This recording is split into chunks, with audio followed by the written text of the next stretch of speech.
All right, let's dive into it, shall we? Today's deep dive is a big one, gotta say. You've hit us with the classics, the Dungeon Master's Guide, part two as well. Oh, and a stack of monster manuals. You weren't kidding around with the choices, were you? Not at all. This is serious dedication, I see.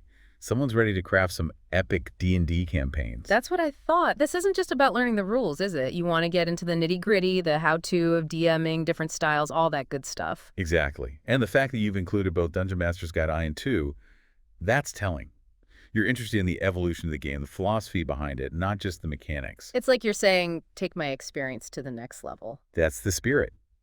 And with these books, the possibilities are endless. Speaking of possibilities, the Dungeon Master's Guide 2, it's got this whole section on DM styles and, get this, player hooks.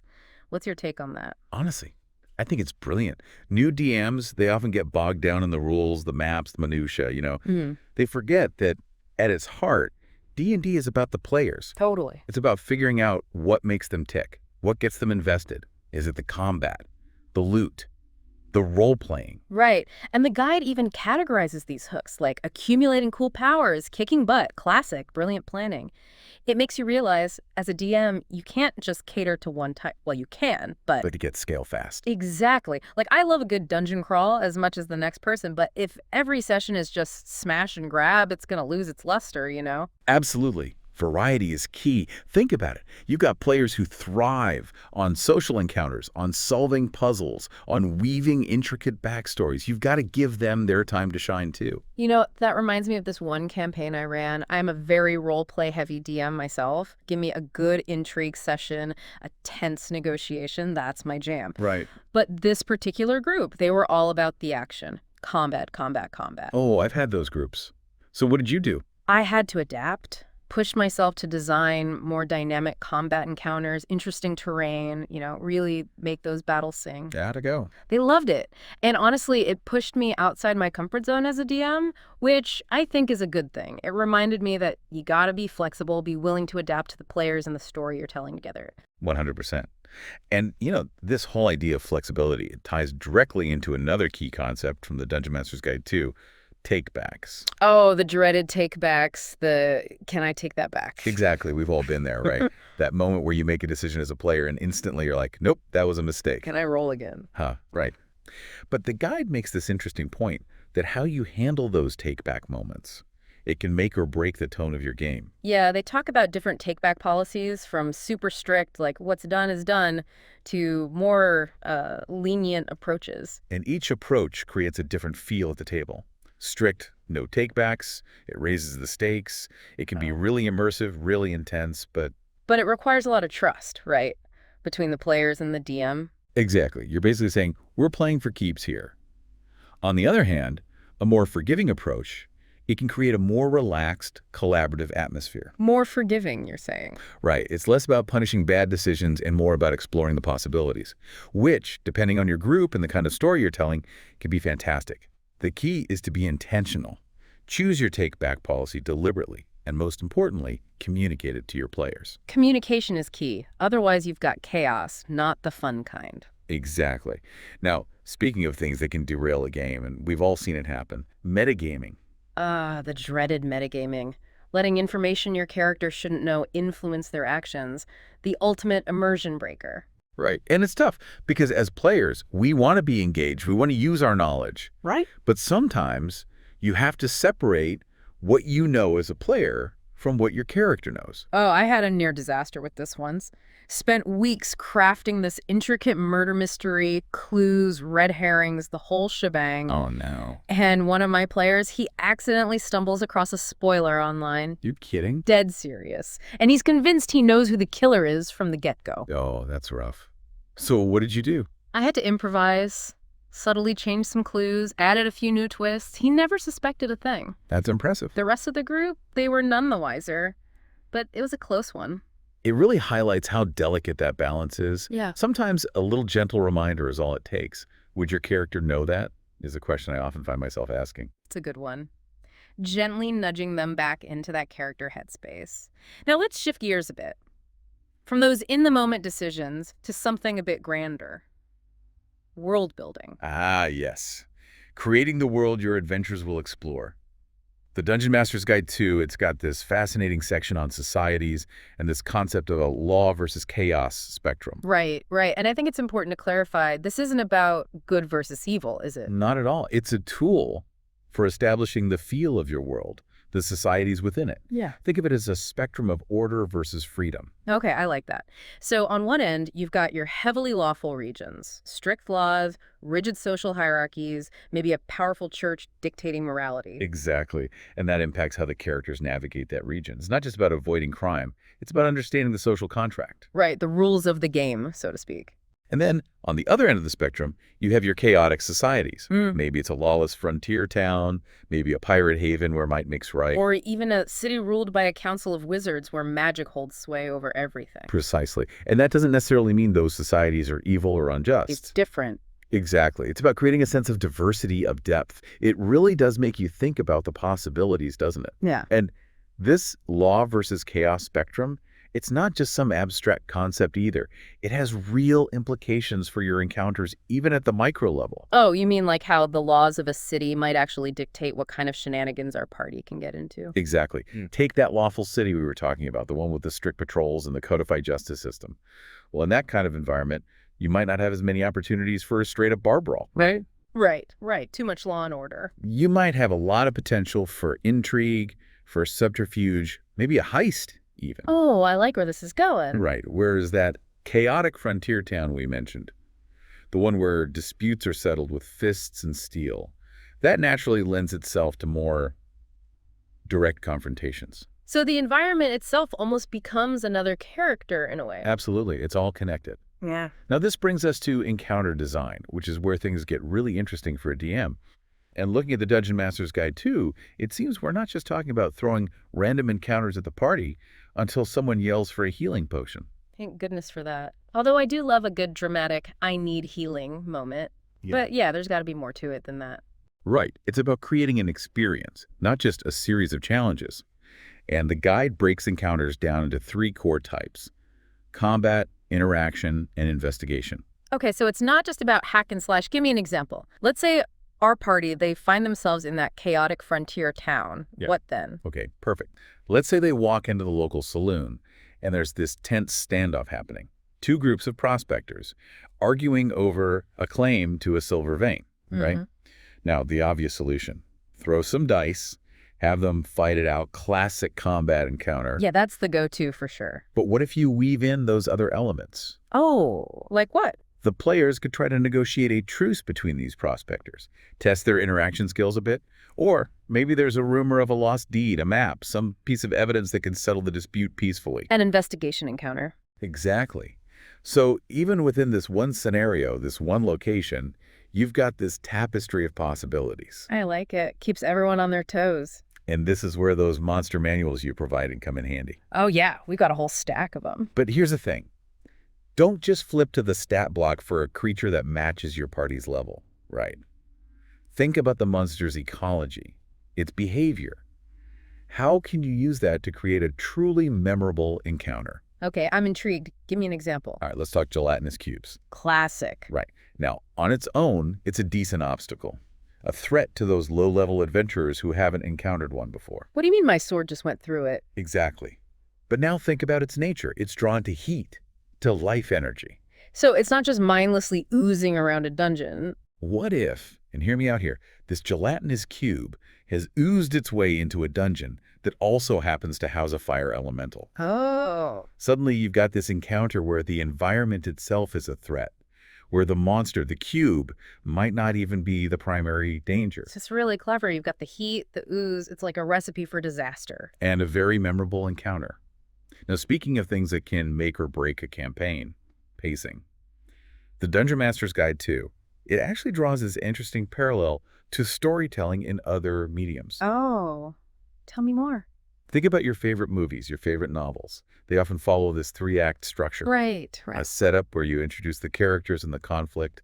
Then you have this rising action where the stakes get higher. Right. And then finally you have your climax, your resolution. Right. So you're saying this same structure can be applied to a D&D campaign? Exactly. Instead of just stringing together random encounters, you're thinking about the overall narrative arc. Act 1, That's your setup. Hook the players, introduce the world, maybe give them a taste of the challenges to come. Okay, I'm with you so far. Act 2, the rising action. This is where you escalate the stakes, introduce new factions maybe, deepen the mysteries. And then Act 3, that's your grand finale, where everything comes to a head. It does make it feel more epic when you put it that way. Right. And you know what? The Dungeon Master's Guide 2, it actually gives this great example of this in action with the Order of Ancient Mysteries. Oh, yeah, I remember that section. They've got a built-in theme, exploration, and discovery, and it lends itself really well to this 3-act structure. You know, I'm starting to see how all of this ties together, but I gotta ask, what about the loot?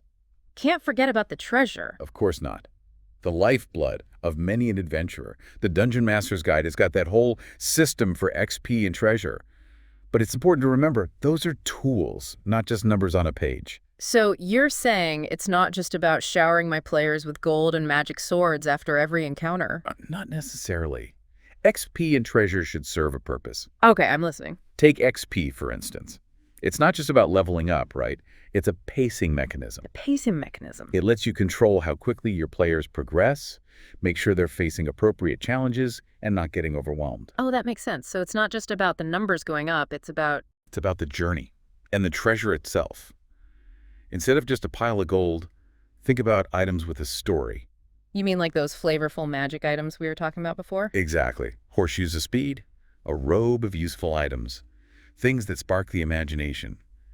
Give your players a reason to get invested in the world. Oh, I love that. And it's got to be way more fun for them than just getting a +1 sword, right? Exactly. Maybe it's a map to a lost city. Maybe it's an artifact with a mysterious past. Maybe it's something seemingly mundane. Mundane, like, well... Like a beautifully crafted loot that grants the user the power of persuasion. Yeah, that's just cool. It's about making the treasure feel special, earned, part of the story. But we do have to be careful about going too crazy with the powerful items. Oh, you mean the artifacts, those game-changing relics? The Dungeon Master's Guide is very clear about using those sparingly, and for good reason. Because they could easily overshadow everything else. Exactly. An artifact shouldn't be a quick fix. It should serve the story. It should have its own history, its own quirks, maybe even its own dangers. Think about it like this. Like what? I'm on the edge of my seat. It's a bit like introducing a guest star in a TV show. You don't want them to steal the spotlight from the main cast, right? You want them to enhance the story that's already being told. That's a great analogy. Okay, before we get too lost in a world of wondrous artifacts, let's talk about the heart of any good D&D campaign. The NPCs, or as I like to call them, the not-so-silent partners in crime. Ah, yes. The NPCs.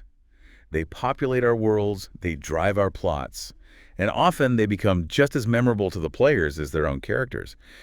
And thankfully, the Dungeon Master's Guide 2, it gives us some great advice on breathing life into these NPCs. So what's the secret? Is it all about stats and abilities? While those are important, especially for NPCs who might join the party in combat, Right, gotta make sure they can handle themselves in a fight. the real magic lies in their personalities, their quirks, their motivations. I think I see where you're going with this. Make them feel real. Exactly. Remember that table of NPC quirks we talked about? Oh, yeah, the one with obsessed with collecting buttons. A classic. Those little details, even if they seem insignificant, they make your NPCs feel real, memorable. It could be a nervous tick, a catchphrase, an odd habit. It all adds up. It's like you can have the most well-crafted plot, the most balanced encounters, but if the NPCs fall flat, The whole thing falls apart. it just doesn't hit the same way. And the best part is, these details don't have to be complicated. It's not about writing pages and pages of backstory for every tavern keeper and shopkeeper. Sometimes, the simplest things are the most effective. Okay, I'm with you. Think about it. You've got an NPC, a gruff old blacksmith, right? He's got this habit of constantly tapping his hammer against his anvil, even when he's not working. Just a little nervous energy. Exactly. Or maybe he's got this catchphrase he uses all the time. Can't forge destiny, lad, but I can forge this. Oh, I love that. See, it's those little things that stick with you. And that's what makes them memorable. That's what brings your world to life. You know, speaking of memorable NPCs and thinking about all these amazing creatures in the Monster Manual, it really hits home just how much variety there is to play with. We've talked about using monsters for more than just combat, but even with one type of creature, the options are incredible. It's true. The Monster Manual isn't just a bestiary, a simple list of baddies. It's really a toolkit for DMs. It's full of inspiration. Like take goblins, for example. Oh, goblins. The Yeah. classic. Every new adventurer's first adversary. Right, Well, but if you think about it, there's so much more to them than meets the eye. You've got your standard goblin warrior, sure, but then you've got gobbler archers, goblin shamans. goblin dog riders. Don't forget those guys. Exactly. And each one, it suggests a different approach, a different tactical challenge for your players. I see what you mean. So instead of just throwing a swarm of identical goblins at the party, you're saying think about their roles, how they'd actually function as a group. Exactly. It's way more engaging, too. Maybe this particular goblin tribe, they've trained giant spiders as mounts. Okay, now that's scary. Right.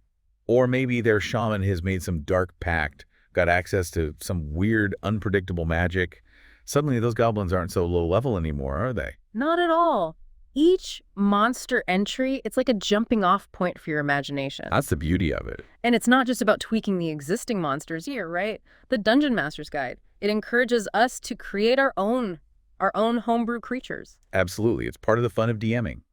But the monster manual, even then, it's still super helpful. It's got guidelines for balancing those new creatures, designing their abilities, their lore even. So, like, if I wanted to create a race of sentient crystal beings, let's say, living in a network of underground caverns, Perfect example. I could use the monster manual to figure out how to actually make that work. Exactly.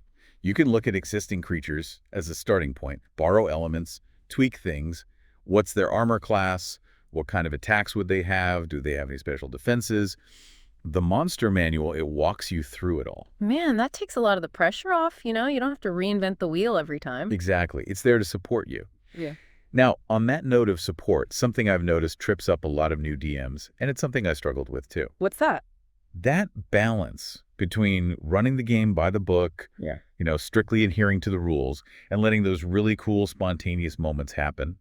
The rule of cool, as they say. Oh, for sure. Because sometimes a player will come up with something so out there, so unexpected, that even if it bends the rules a little. You got to let it happen. Exactly. It's a balancing act. On the one hand, you want to be consistent. You want the rules to matter. But sometimes you just have to go with your gut. If it feels right, if it amplifies the story. Make it happen. Right? So how do you find that balance, though? When do you stick to the rules, and when do you let that rule of cool take over? That is the question, isn't it? What would you say? Well, first off, think about the tone of your campaign. Is it a gritty, realistic setting where the consequences for failure are high? Right. You don't want to break the immersion. Exactly. But if it's a more lighthearted, swashbuckling kind of game, well, A little rule bending might be in order. right. It all depends on the story you're telling. Yeah. And the second thing is to think about the other players. You don't want one player, even if they're being super creative, to overshadow everyone else. That's a good point. It's a group game at the end of the day, and everyone deserves their moment to shine. Okay, so tone, teamwork, anything else? Trust your instincts. You're the DM. You know your players. You know your world. If something feels right, if it's going to create a memorable story, go for it. Don't be afraid to say yes. Exactly. And sometimes it's about finding a compromise.